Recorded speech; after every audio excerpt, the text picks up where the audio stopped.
Good morning, everyone. Jenn from McCreath here. Sunday, February 27th, 2022. Sporting my yellow and, you can't really see, my blue pants. My Ukrainian colors today. But that's not why I'm turning the camera on today. I want to talk a little bit about my never-ending, long-time search to regain employment at the level I once had before I came out as a trans person. Gonna need some coffee for this one, folks. It's a long story. You know most of it. 2007, I was a hard-to-find, specialized candidate. Newfoundland couldn't find anyone within their province to come in and do senior policy work for the OCIO, so they went so far as to fly in a mainlander and pay for them to move here, even though it was only a temp assignment. So there you go, taxpayers, $5,000 down the drain to move me here. And I worked my butt off in that first year. I earned 3 contract extensions, and of course I came out as trans during that process and was subsequently let go. Rather than bitch and complain, I just started looking for another job and to see if I can get back doing that type of work, which I allegedly did very well. How many years has it been now? It was 2009 I got laid off. It's now 2012, 22. Coming up on the 13-year anniversary of that layoff. The government, the GS pay system here. The low end is, I guess, what we'll call the admin clerical level 1, 23 ranking. In the senior policy analyst role, which I had, was a 40. And the money kind of reflects that. So let's follow my journey out as trans, lose the job as a 40, unemployed for about a year. I must have applied to at least 100 jobs. Probably got 7 or 8 interviews. Finished runner-up in probably 3 or 4 of those. Finished in first place in 2 of them, but the second place candidate was actually offered the job. So I filed a complaint and I guess an ATIP request saying I want to take a look at these documents and find out why you gave the job to the number 2 instead of the number 1. And they basically came back saying, oh, we don't have to tell you that. We can't tell you. It's a secret.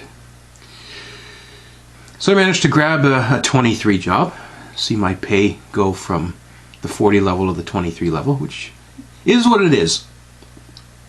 I was now earning about half of what I had been earning. But it was a job, got me back in government, gave me a chance to apply to internal competitions and not just external competitions. Did so good as a 23, the rarity happened. They reclassified the position up to a 28 because they recognized at the time that they needed the extra work and I was capable of doing it. The office needed it. And then we had a big budget cut and I was among the casualties. I got bumped. We call it, or actually I exercised my bumping rights. Bumping, that'll come up a little later. So rather than take a complete layoff, I bumped into a lower position as a 27. Did that for a couple of years and continued to apply for work at the 37 and the 40 level, had more interviews, had several more runner-up competitions, and had one more where I won the competition, but they gave the job to the runner-up. Did that job on and off for a couple of years. That was at the police, taking the 911 calls. Had to take a couple of stress leaves and eventually got out of that line of work. Then COVID hit and I couldn't find a job at all for over a year. My EI ran out and I had to avail of the CERB. And being out of work, EI only pays you 55% of what you were earning. CERB, we all know what that paid. So let's just say it's been some tough times here for the past couple of years for me.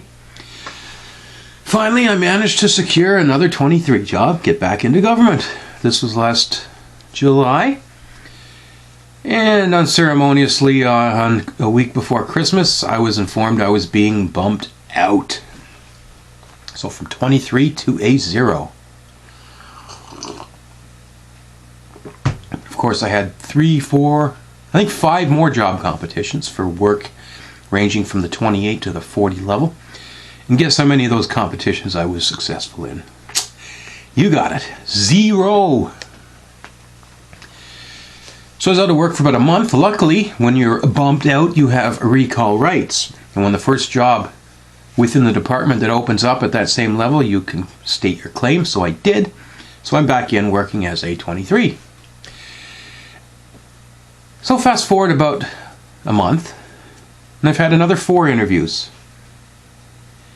This time, they don't even want to tell me where I ranked in the competition, so I had to threaten to file an ATIP request.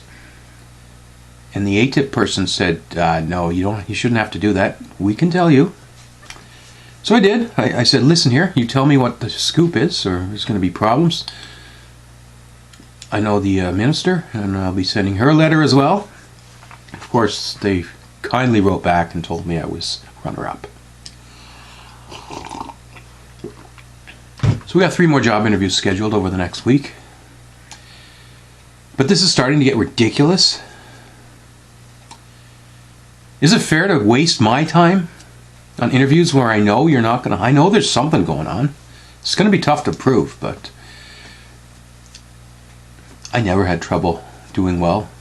Every interview I ever had prior to coming out as trans, that's the key. It's like, that changed everything. I went from being everybody's number 1 choice with lots of job offers to there's always a reason that you finished second.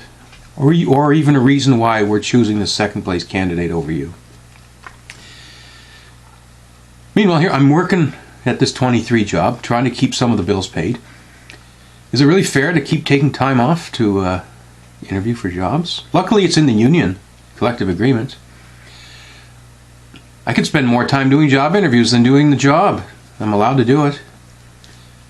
But ultimately, there's a problem here, and I want to point that out. No different than we've seen the issue in the NFL, where the minorities, the black coaches, keep finishing runner-up. How do you prove that there's a problem? Potentially discrimination? Well, you look at the numbers, you look at the trends.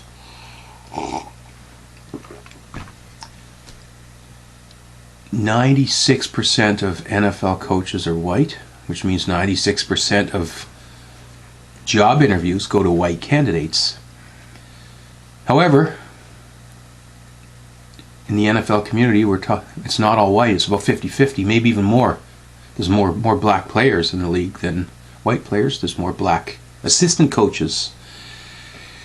Again, let's look at the workforce here. We've got highly educated trans people with university degrees, and very, very few of them are getting hired to work at their level.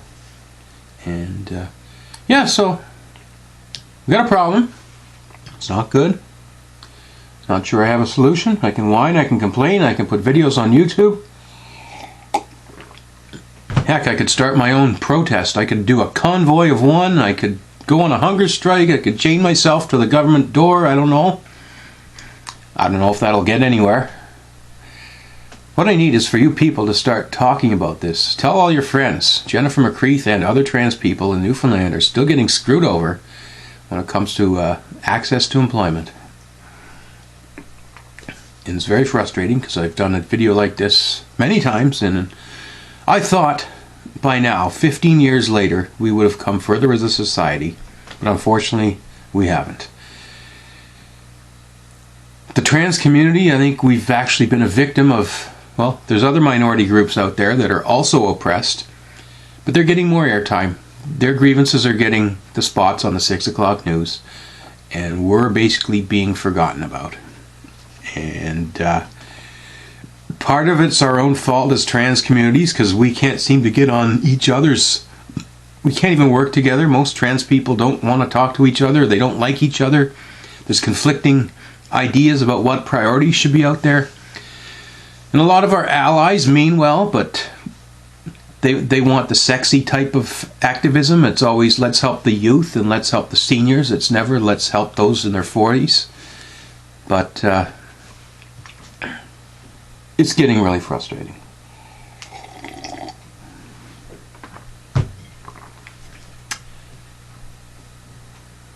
I don't know if it's going to take a lawsuit here or what. Other political parties. 10 years ago, the NDP was the only one to even recognize the trans community and speak up for us. Now it's like we don't even get a mention. It's like we don't exist. That's a problem. Big problem. There is one trans person in particular who was given a nice, juicy 40-level job without a competition in the Women's Policy Office of all places, the provincial government. And I think we got to talk a little bit more about that. You shouldn't have to suck up to the Liberal Party to get a fair chance at a job here if you're trans. And maybe my next video will be about that person, because that person's now got a nice position of power. They sit on a city council and they have a nice senior policy job with the provincial government. 2 paychecks, and I don't know. You're the leader now. And I'd like to hear from you, and I have to call you out and ask for some leadership from you. Because if you're just there to ride the gravy train, then you're no better than anyone else. Stay tuned, folks. More ahead.